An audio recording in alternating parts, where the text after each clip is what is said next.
Annyeonghaseyo and greetings, ninth graders. Hopefully you were able to enjoy your break from school. I was able to get out and get a little bit of sun, so that felt really good. Today we're going to be talking about the weather and climate, and before we begin, I want to do an entrance task. I want you to look at this weather map and tell me about what the weather map is saying about the weather here in Minnesota. So go ahead, find Minnesota, take a look at the images. What's happening to the weather in Minnesota? Go ahead, pause, just take a minute to answer this question, and then when you're ready to start, hit play again. Our topic for today is weather and climate. In the background, you can kind of see this sort of faded image. This is what it actually looks like. It's a picture of a tree during all 4 seasons. So today we're going to focus specifically on climate, and this is directly related to the topic of climate change, which of course is the biggest problem facing people of your generation, besides COVID-19.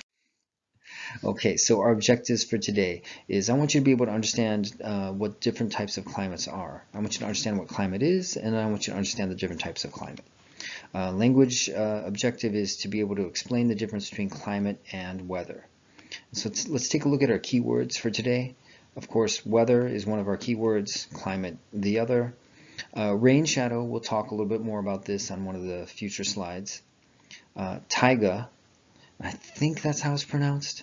I could be wrong. You know, I see all these words and I know all these words, but I actually have never learned how to pronounce them. But I think Taiga is the proper pronunciation, like the rapper, Taiga. Tundra is our last word. Okay, let's move on and let's review and let's talk about a topic that we've touched upon before, and that's the difference between climate and weather. So what is the difference between climate and weather? And let's go ahead and take a look at these two pictures. Just go ahead and pause for a moment when I'm done talking. Take a look at these two pictures and try to explain how are these two images sort of mixing up what climate is and what weather is, because those two things are very different. But here both the cartoonist and our president, Donald J. Trump, have confused weather with the climate. So what's the difference between those two things? And so let's go ahead, before we talk about specific climates, we're going to talk about things that affect climate. And so the most obvious thing that affects climate is latitude, right? So we are north of the equator, and we know that the further north we go, the colder it gets. And I think I remember talking in our last live stream class, maybe I was talking to Etata about this, but yeah, the further north we go, like for example in Canada, the colder it's going to feel. And then if we go far north in Canada, then it's going to feel even colder. And if we get close to the North Pole, of course, that'll be the coldest. So latitude, how far you are away from the equator, affects your climate. Altitude also affects your climate. There are some very tall mountains near the equator which have snow on them. So Mount Kilimanjaro is in Africa. I want to say Kilimanjaro is in Kenya, Zimbabwe. I don't know. My apologies to our African students, because I should know my African geography better. But nonetheless, Kilimanjaro is one of the tallest mountains in Africa, if not the tallest mountain in Africa. But it also features snow-capped peaks. It has snow on the top of this mountain year-round, even though it's by the equator, because the mountain itself is so high that it's so cold up there, there's always snow. Next, distance from large bodies of water affects climate. So usually, kind of like generally speaking, if you're close to an ocean, it's going to be warmer. The further you are inland, the farther you are away from the ocean, the colder it's going to be. And this is just kind of a rule of thumb. It's not always true. Next, ocean currents have a large influence on climate. And I think we talked about this when we were talking about the Great Ocean Conveyor Belt. And again, I think I remember talking to Etata about this. You know, Canada is north of us, but, you know, Italy is kind of on the same sort of plane as Canada. However, the weather in those two places are very different. And the reason is because of the Great Ocean Conveyor Belt. The Great Ocean Conveyor Belt brings warm water up from Africa towards Europe, and once it gets past Europe, it goes towards Iceland, and it mixes with that cold Arctic water, and then that current carries it down the east coast of the United States. And so That makes the temperature at two different latitudes very different, whether you're on one side of the ocean where you have the warm water moving up, and whether you're on the other side of the ocean where you have the cold water moving down. Next, mountains affect climate, and so as I talked about Mount Kilimanjaro, of course, how high you are affects the climate, but also mountains can block rain or snow or precipitation from going on another side of a mountain. We'll talk a little bit more about rain shadows in a couple more slides. So let's talk about the different types of climate. So if we look at this map here, we can see that they've divided climate into 13 different categories. For us, we're going to talk about climate in 5 different categories, but there are all different ways that we can discuss climate. Nonetheless, the 5 categories we're going to talk about today are polar climate, which is generally towards the North Pole, towards the South Pole, snowy, cold, icy, trees don't grow there. Continental climate, which can actually mean a couple things, one being tundra, and 2 being taiga, and we'll talk more about those when we talk about the climate of Siberia. Temperate climate, which is where we're at, 4 seasons. Dry climate, which usually we're talking about deserts. And lastly, tropical climate, which is kind of rainforest in the area near the equator. So let's go ahead and talk about our first distinct climate zone. And my apologies for butchering the pronunciation of this place. I'll call it Pa'an, an area in the Karen state. So this area has a tropical climate, and that means it has average temperatures that are higher than 64 degrees Fahrenheit. It gets more than 59 inches of rain every year, so it has lots of rain. Usually that coincides with what we call a monsoon. Monsoons are basically the rainy season. And this area has 2 seasons. It has a rainy season and a dry season. And so let's go ahead and look at our first picture here on the left with the tree and the mountains. Do you know what season that is? Just take a moment and look at that picture carefully and try to guess what season that is.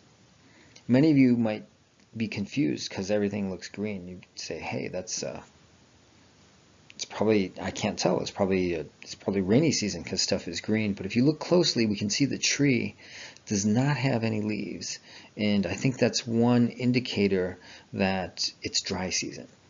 Usually during dry season, lots of trees will drop their leaves. It happens for us here in a temperate climate zone, and that's because our dry season is the winter.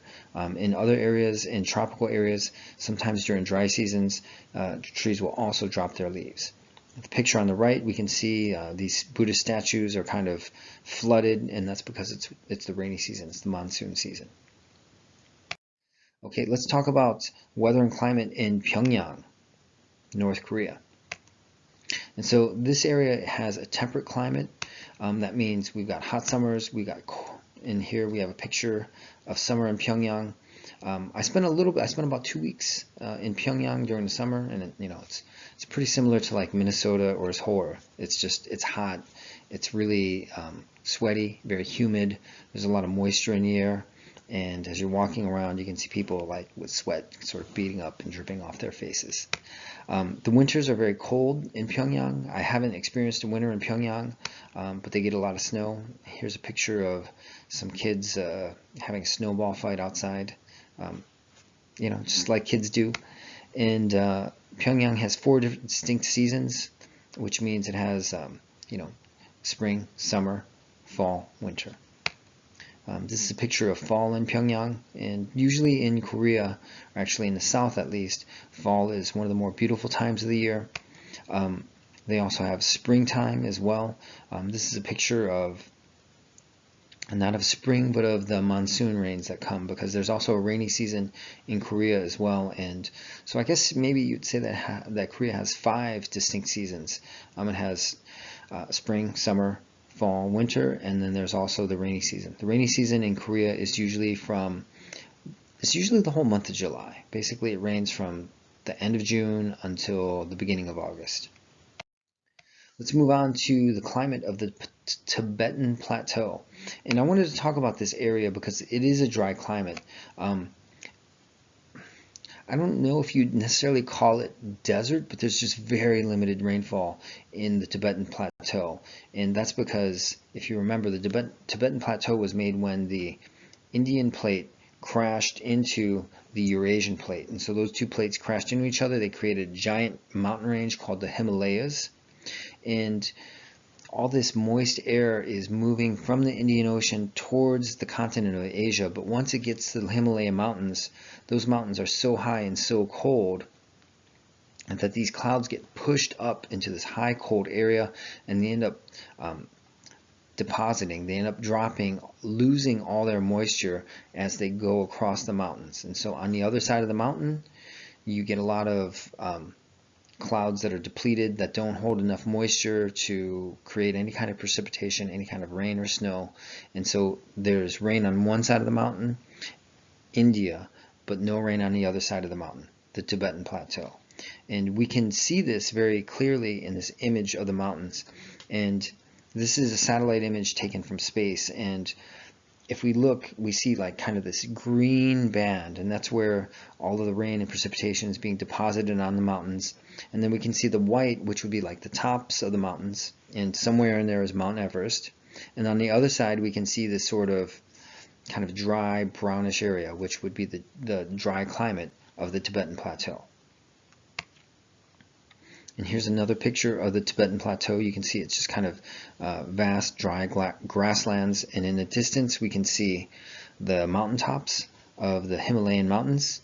And even beyond that, we can see clouds which are coming towards those mountaintops, which are going to drop their moisture and then float over the Tibetan Plateau usually without any kind of rainfall or snow. Now we're going to move into the far north of Asia to a place called Siberia. Siberia is north of North Korea. You have North Korea, you have Manchuria, and then if you go even further than that, you're into Siberia. So Siberia is a place in the far north of Asia. It has a climate that can be described as either continental or polar. And so for a continental climate, that basically means you're in a place where deciduous trees or broadleaf trees where the leaves fall off, those trees don't grow there because it's too cold. The only kind of trees that can grow there are pine trees. And so this continental climate is also called taiga. That's another word for it, T-A-I-G-A. And as I mentioned before, we don't have trees like maple trees, oak trees in the continental climate zone. And if we go further north than the continental climate, it's too cold for any trees at all. And so this area is called a polar climate or the tundra.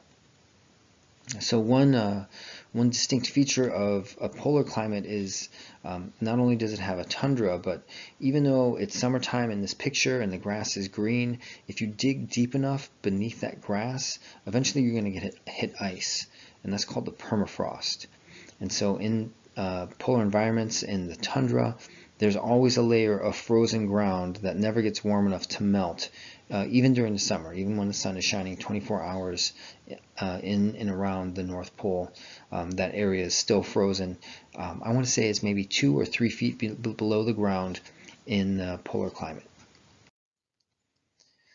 Okay, so to finish up, I have one question for you, and this is about latitude and climate.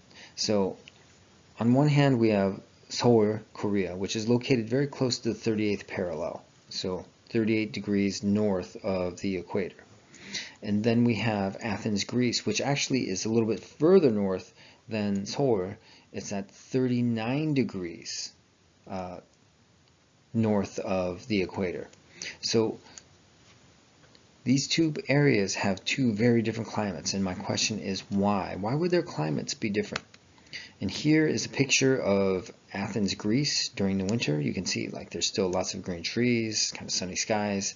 We see some cirrus clouds, which means that there's relatively warm air moving over this area. And if we look at Seoul, we can see that the trees have lost their leaves and this pond is frozen over. So how can two places at almost the same latitude, almost same distance from north of the equator, how can they have such different weather? So that will be your homework. Please take a moment to answer this question, turn it into Schoology, and then if you have any questions for me, you can send me an email, kwok@sageyoungacademy.org. You can also write to Mr. O at hoh1@sageyoungacademy.org. And finally, you can always hit me up during office hours every day from 9:30 a.m. to 10:30 a.m. Thanks. Peace.